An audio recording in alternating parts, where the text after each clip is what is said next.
Assalamualaikum, sebelum memulai materi alangkah baiknya memperkenalkan diri dahulu. Saya Gita Sari dari 1A S1 Keperawatan. Nah, video ini ada 10 materi yang akan dibahas. Nah, yang pertama adalah sistem saraf. Sistem saraf memiliki dua unit terkecil, yaitu neuron dan neuroglia, di mana pada sistem saraf memiliki dua bagian, yaitu sistem saraf pusat dan sistem saraf tepi, dan juga memiliki struktur sebagai berikut. Selain itu, tengkorak dengan tulang belakang terhubung lewat foramen magnum. Nah, sistem saraf tepi adalah segala jaringan saraf yang terletak di luar sistem saraf pusat, yang memiliki 100-1000 akson, di mana ada dua macam, yaitu cranialis dan spinalis. Cranialis berhubungan dengan otak yang menyebar ke tepi-tepi tubuh, sedangkan spinalis dari tulang sumsum belakang ke tepi-tepi tubuh. Nah, kita akan membahas otak. Otak tersusun 100 miliar neuron dan memiliki bagian cerebrum, yaitu otak besar, talamus dan hipotalamus, dan juga brainstem, batang otak yang memiliki fungsi sebagai berikut. Otak memiliki bagian-bagian lobus, yaitu lobus frontalis terletak paling depan, lobus parietalis di paling belakang, temporalis di samping, dan juga occipitalis, limbesus hingga insula. Selanjutnya, humusulus cerebri merupakan pembagian korteks cerebri. Di sini mereka memiliki bagian mempengaruhi tubuh manusia tertentu, misal dari faring sampai hingga ke kaki.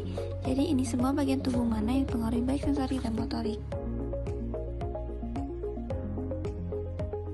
Ada 3 bagian pelindung otak, yaitu durameter lapisan bungkus otak luar, arachoidameter lapisan otak tengah, viameter yang terdalam, dan cairan cerebrospinal. Selanjutnya akan kita bahas yaitu pelindung otak, yaitu tengkorak, manis kranial, dan cairan cerebroviral. Cairan itu sendiri adalah cairan bening dan jernih. Selain kranial memiliki 12 pasang yang merupakan bagian dari sistem saraf sadar, yang terdapat pada 3 pasang sensori, 5 pasang motorik, dan 4 pasang gabung, yang bertotal adalah 12 pasang. Ada golongan pada 12 saraf kranial yang memiliki, yaitu 1 hidung, golongan 2 mata, 3 mata, 4 mata, 5 wajah, nomor 6 mata, 7 wajah, 8 telinga, 9 faring, 10 faring, 11 otot leher, dan 12 lidah. Selanjutnya adalah mekanisme gerak refleks yang diperintah sumsum belakang. Ketika tangan terkena duri, maka reaksi tubuh secara tiba-tiba disebut dengan gerak refleks. Dengan kata lain, melindungi dari bahaya di luar tubuh. Materi kedua yaitu sistem endokrin. Seperti halnya otak akan menjadi pesan, menjadi sinyal yang mengirim kepada otot menjadi penerima. Nah, ini adalah komunikasi kepada saraf. Hormon yang diproduksi pada sel maka akan masuk ke peredaran darah melalui pembuluh darah kapiler. Nah, kapiler adalah pembuluh darah terkecil pertukaran berbagai zat antara pembuluh darah dan jaringan.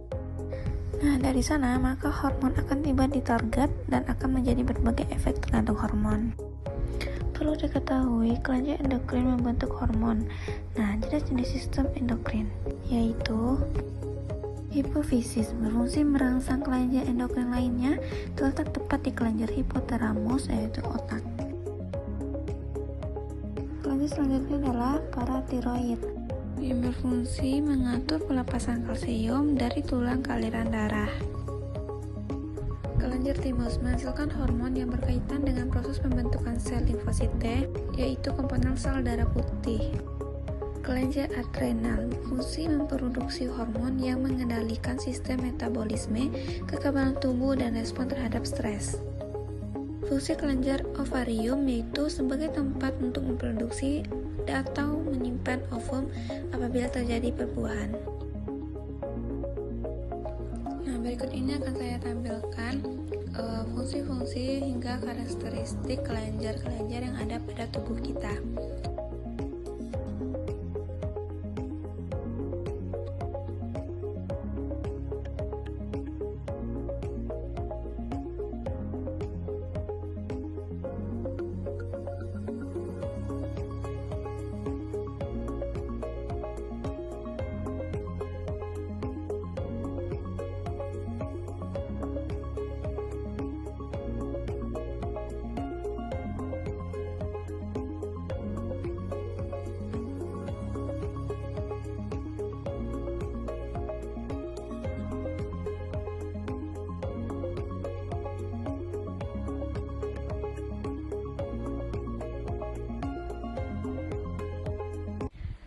belajar organ reproduksi. Organ reproduksi ini memiliki dua, yaitu organ reproduksi wanita dan organ reproduksi pria.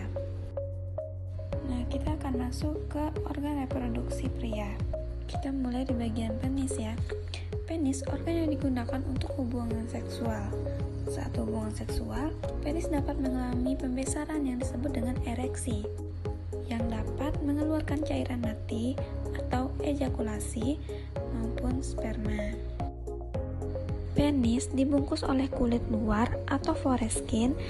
Pada saat remaja, kulit dibungkus ini akan diambil atau disunat dengan tujuan mencegah penumpukan kotoran di kepala penis. Dalam penis terdapat saluran uretra atau lubang penis berfungsi mengeluarkan cairan seperti urin atau sperma. Nah, ada juga yang namanya skrotum dan testis. Skrotum adalah kulit pembungkus luar yang mengatur suhu testis agar sesuai untuk reproduksi sperma. Nah, testis sendiri memproduksi sperma dan hormon seksual yaitu testosteron.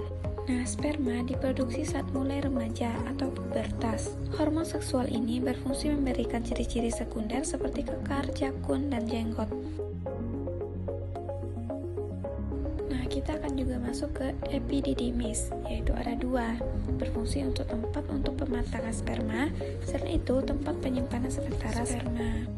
Selain itu, ada dua vas diferentia nih, tempat jalan sperma yang berproses melalui ejakulatory ductus untuk mengantarkan sperma ke penis dan kemudian dikeluarkan atau disebut ejakulasi. Ada 3 kelenjar dalam sistem reproduksi laki-laki. 2 buah seminal vesicles, nah untuk memberikan energi pada sperma. 1 buah kelenjar prostate menghasilkan cairan dan membantu sperma tetap bertahan pada pH asam di cairan vagina.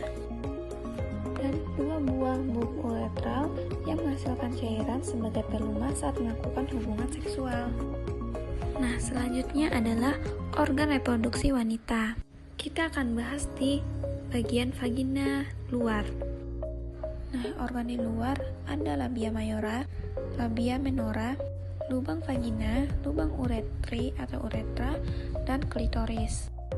Klitoris adalah organ seksual yang sangat sensitif terhadap stimulasi. Nah, kita masuk ke vagina. Yang kita bahas adalah lubang vagina. Nah, di dalam inilah vagina keseluruhan. Nah, vagina termasuk organ bagian dalam yang berfungsi untuk hubungan seksual dan jalan lahir pada bayi. Nah, pada organ dalam ada serviks, yaitu menghasilkan lendir untuk membantu sperma ke dalam lahir atau mencegah bakteri masuk ke dalam rahim. Nah, rahim itu sendiri adalah tempat perkembangan janin. Pada dinding rahim akan mengalami peluruhan pada tiap bulan yang terjadi karena sel telur tidak dibuahi sperma. Jika dibuahi, terjadilah kehamilan. Janin akan berkembang dan besar menjadi bayi. Tuba falopi, saluran yang dilewati sel telur dari indung telur menuju rahim pada saat terjadinya tidak dibuahi. Namun, ini tempat pertemuan di mana sel telur dan sperma. 2 buah ovarium atau indung telur menghasilkan sel telur dengan bergantian tiap bulan, dan ovarium memproduksi hormon estrogen dan progesteron yang berperan dalam proses menstruasi dan saat hamil. Sistem perkemihan. Organ vital berperan dalam ekskresi dan eliminasi sisa hasil metabolisme tubuh dan keseimbangan air yang terlarut dalam darah, serta mengeliminasi setiap substansi yang tidak dibutuhkan dalam darah. Sistem ini terdiri dari ginjal, ureter, kandung kemih, dan uretra. Fungsi sistem perkemihan meregulasi volume darah dan tekanan pada darah dengan cara mengeluarkan cairan ke dalam urin dan melepaskan renin, menstabilkan pH darah dan menghemat nutrisi saat pembuangan nitrogen. Ginjal, organ saluran kemih yang terletak di rongga retroperitoneal bagian atas. Ukuran ginjal tergantung umur dan gender. Ginjal pria relatif lebih besar daripada wanita. Yang dewasa sekitar panjang 11,5 cm, lebar 6 cm, tebal 3,5 cm. Ginjal terbagi dua, yaitu korteks, terletak superfisial dan dapat berjuta-juta neutron. Medula, banyak terdapat ductuli atau saluran kecil yang mengalirkan ultrafiltrasi urin. Unit fungsional ginjal adalah nefron, yang dapat dibedakan menjadi nefron corticalis dan nefron juxtamedularis, yang dapat pada dasarnya memiliki fungsi yang sama. Saraf ginjal terdiri dari kurang lebih 15 ganglion. Saraf ini berfungsi untuk mengatur jumlah darah yang masuk ke dalam ginjal. Saraf ini berjalan bersama dengan pembuluh darah yang masuk ke ginjal. Kelenjar suprarenal di atas ginjal menghasilkan dua hormon, yaitu hormon adrenalin dan hormon kortison. Darah yang dialirkan ke setiap ginjal melalui arteri renalis dan keluar dari ginjal melewati vena renalis. Darah yang melewati ginjal sekitar 1,2 sampai 1,7 liter per menit. Fungsi ginjal mengatur volume air tubuh. Ketika tubuh mengalami kelebihan cairan, maka ginjal akan mengekskresikan cairan, dan jika kekurangan air, maka ginjal akan mempertahankan jumlah air sehingga konsentrasi menjadi lebih pekat. Kemudian mengatur keseimbangan osmotik dan ion, mengatur keseimbangan asam basa. Ureter, organ yang berbentuk tabung kecil yang berfungsi mengalirkan urin ke kantong kemih, yang memiliki panjang kurang lebih 2-30 cm. Diameter 1,7 cm, ureter terletak sekitar organ perut dan pinggul. Lapisan ureter terdiri dari dinding luar jaringan ikat, lapisan tengah, lapisan sebelah dalam. Lapisan dinding ureter menimbulkan gerakan yang mendorong urin masuk ke dalam kantong kemih, yang biasanya 5 menit sekali. Kandung kemih, organ berongga untuk menampung urin. Kandung kemih terdiri dari lapisan otot polos yang berfungsi mengosongkan kandung kemih saat urinasi. Dinding kandung kemih terdapat dua bagian besar, yaitu badan berbentuk mangan yang berdinding otot. Leher dalam kondisi penuh akan membentuk telur, jika kosong seperti limas. Uretra, tabung yang menyalurkan urin keluar ke kandung kemih. Ada dua sphinkter uretra. Sphinkter eksterna terdiri dari otot polos, sphinkter interna terdiri dari otot bergaris. Panjang uretra pria 23 sampai 25 cm. Uretra wanita 3 sampai 5 cm. Urin adalah produk akhir dari sistem perkemihan yang 95% mengandung zat buangan nitrogen, asam kristal, elektrolit, dan hormon zat kimia lain. Normalnya, urin berwarna jernih dan keruh bila didiamkan. Urin beraroma khas tergantung apa yang dimakan. Sistem muskuloskeletal adalah sistem dalam tubuh manusia yang terdiri dari otot, tulang, sendi, ligamen, tendon, dan jaringan pendukung lainnya. Sistem ini berfungsi untuk memberikan struktur pendukung pergerakan dan melindungi organ vital.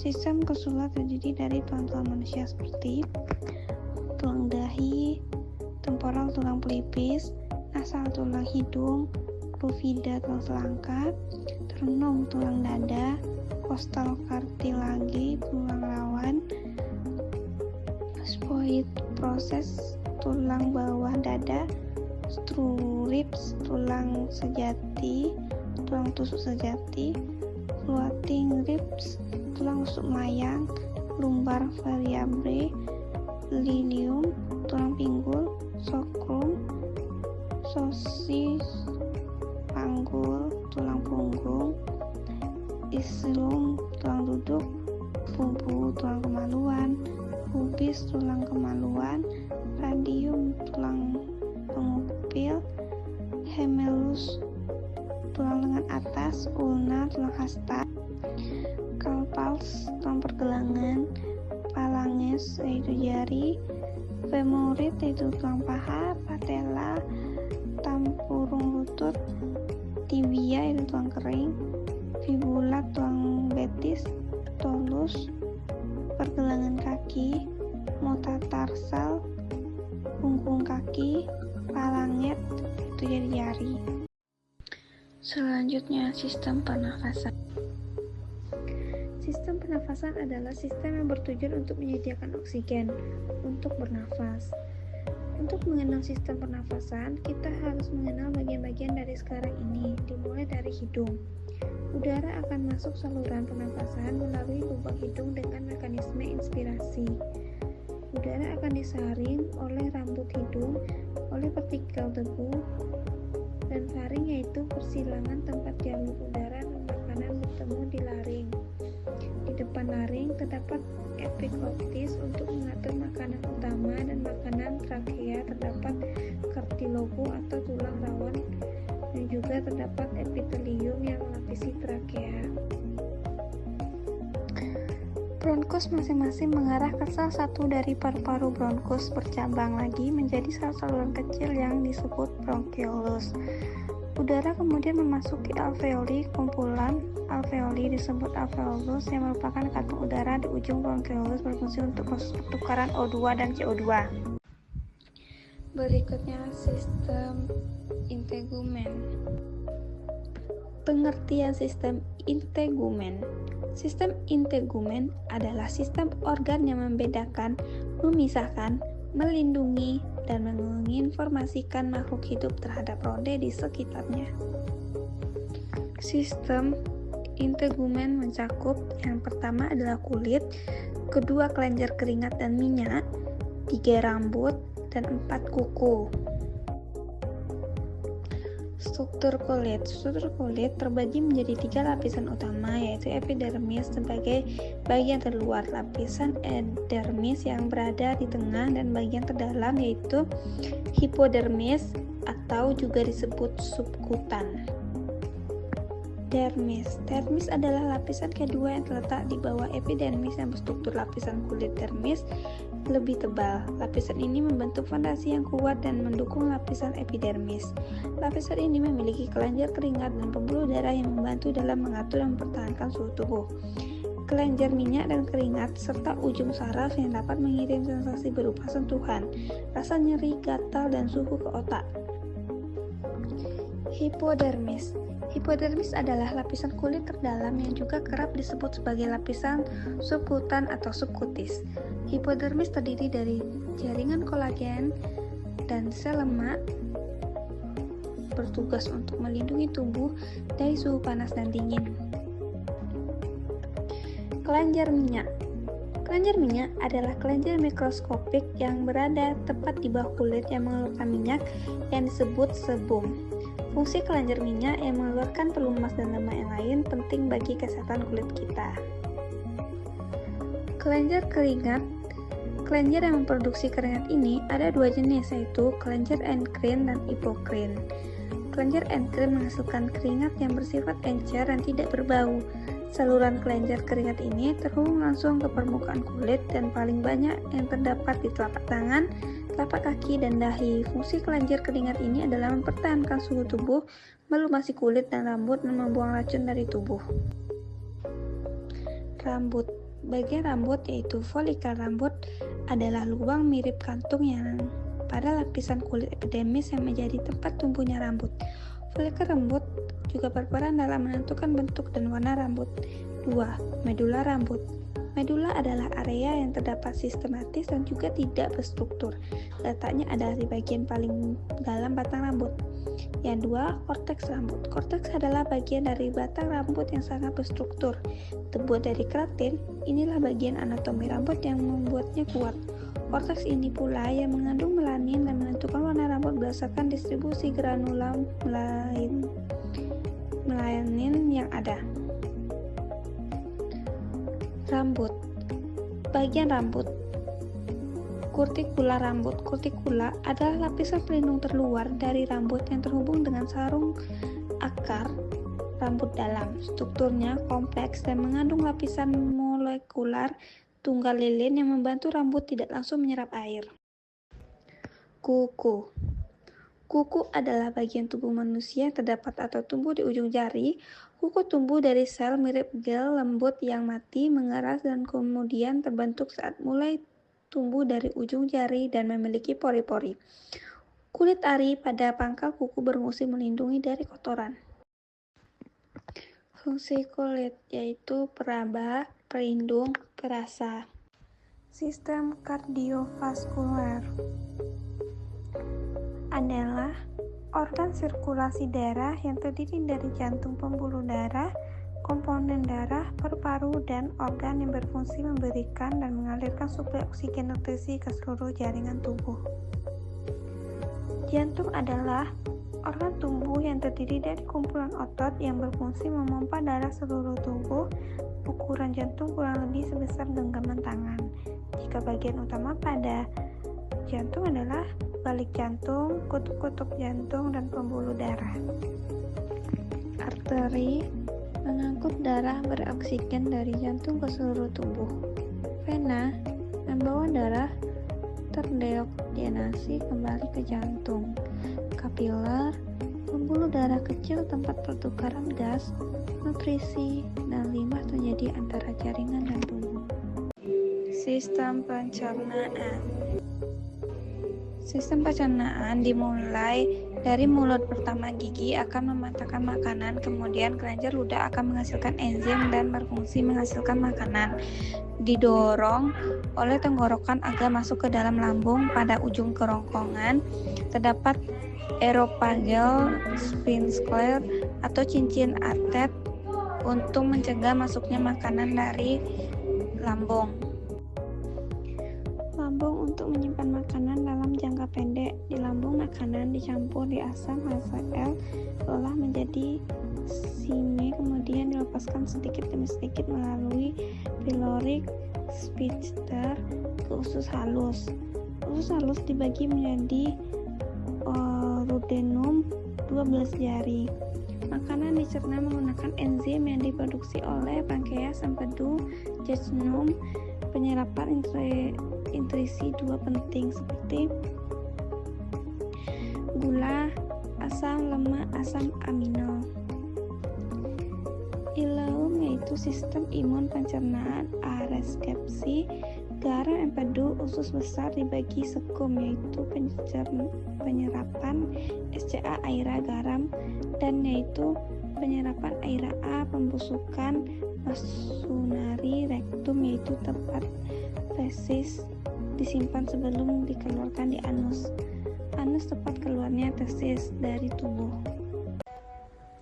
Sistem hematologi.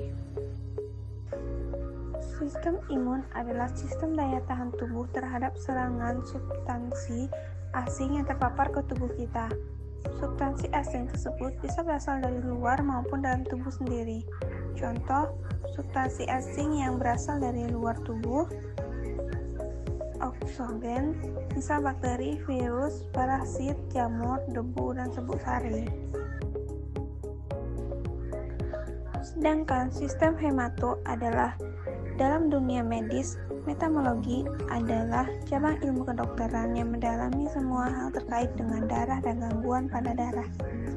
Melalui ilmu hematologi, dokter dapat melakukan diagnosis dan mengobati gangguan darah seperti anemia, leukemia, dan gangguan pembekuan darah. Sistem hematologi terdiri dari sistem hematologi disusun atas darah dan tempat darah diproduksi, termasuk di dalamnya susun tulang dan nodus limpa. Darah adalah organ khusus yang berbeda dengan organ lain karena berbentuk cairan.